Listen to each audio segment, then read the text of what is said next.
Anyway, we are here with attorneys Sarah Austin and Amy Lawrence. How you doing, ladies? Doing good. Good. How are you? I'm good, thank you. We are back with another Murdaugh Murder update.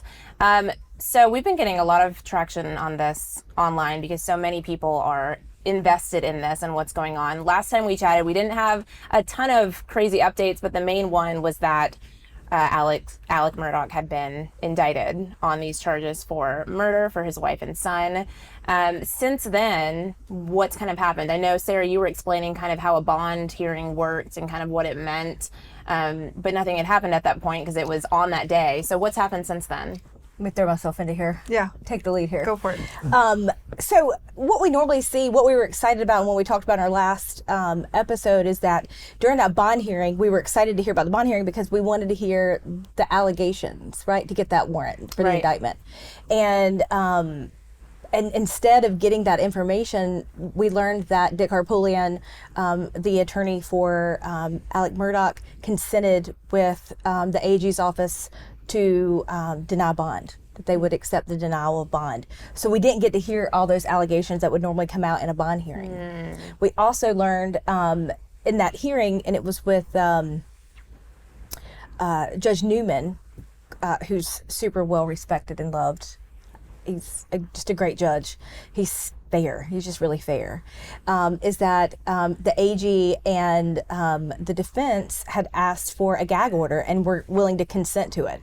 And instead of just blanketly giving it because both parties asked for it and consented to it, Judge Newman took it under advisement, and he came out later and denied and said that this was a public matter and it needed to be, part of the issues in this case with the Murdaughs and with Alec particularly is that all this had been happening in the dark for so long and that the public needed to know.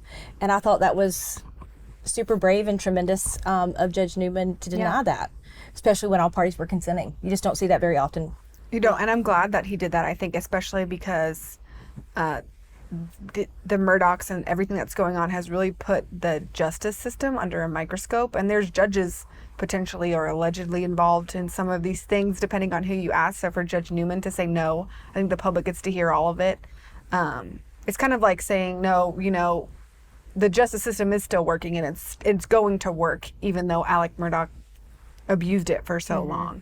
That was awesome. I'm glad that he did that. Well, and they showed, his most recent mugshot, which he looks terrible.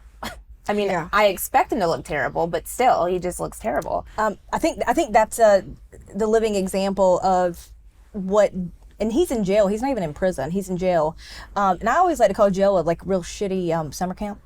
It's like a bad bed, bad mattress, a wool blanket, but you're relatively safe in jail. It's people that are awaiting trial, that kind of stuff. So when we see, parents call me all the time. They're like, "Oh my God, my kid's in jail," and I'm like, they're fine. They're not putting a kid in for public intox and with a murder. They're just not. At least they're not supposed to anyway. So, but I think this is a testament to how hard jail and prison is on people because he has aged tremendously, and he's not doing so good on that cot. Those 3 hots in a cot aren't doing so good. For him. He looks like he's in his 70s. I mean, he's 54 and just looks frail. Thin and just aged, and just to kind of that might be a tactic as well. You know what I mean? Yeah. When they shaved his head, he took on a whole different look. Yeah, and it made him look older. And when you said that it made him look 70, it wouldn't surprise me if that was strategic in some way. Interesting. Yeah, I wouldn't have thought of that. That is interesting. Well, and just I know Amy, you kind of went over some of this stuff, but just to kind of give some details again, he pleaded not guilty and agreed to remain in jail without bond. And his lawyers were saying that he already has $7 million in bond on unrelated criminal charges, so he can't afford to put up cash for this one. So but this is again in the killings of his wife Maggie and their son Paul. What happens now? I mean, I know last time we talked, we were waiting for kind of the bond was the next step, but what happens now? Are we waiting on a trial date or We are. One of the things that his defense team argued in court during the non-bond hearing was that they would be ready to go in November. And one of the things I thought was, at least I think that everybody thought was strange, is that in the motion of the defense,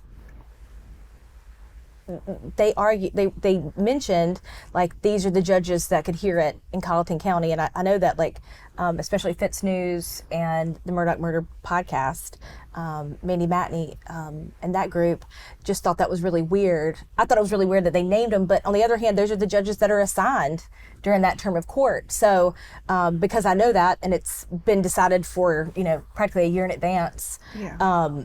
It didn't really bother me that those two judges were mentioned by name. It was just because those are the two that are going to be in that county during that term of court. Yeah. So it could only be one of those two judges. We've had a lot of folks that have been watching us on the YouTube channel is what I was going to say. I sounded really old there for a second. The YouTube and the YouTube. Facebook. Right. But we've had people commenting, constantly discussing the death penalty and if that's going to play a part in this trial. What do you guys think about that? There's been no word that there'll be anything that would make us believe that this would be a death penalty case. They would have come out immediately and said it was. Really? Unless there's like some new heinous quality that comes out but it's been a year, it's been over a year. Well, how does they've that been work? Investigating this. You have to establish that it's going to be a death penalty case at the start? Essentially, that's what you do, because how you handle a death penalty case is completely different than how you would handle a non-capital murder case. Interesting. Yep. So When life gets ugly, justice is lovely, the lovely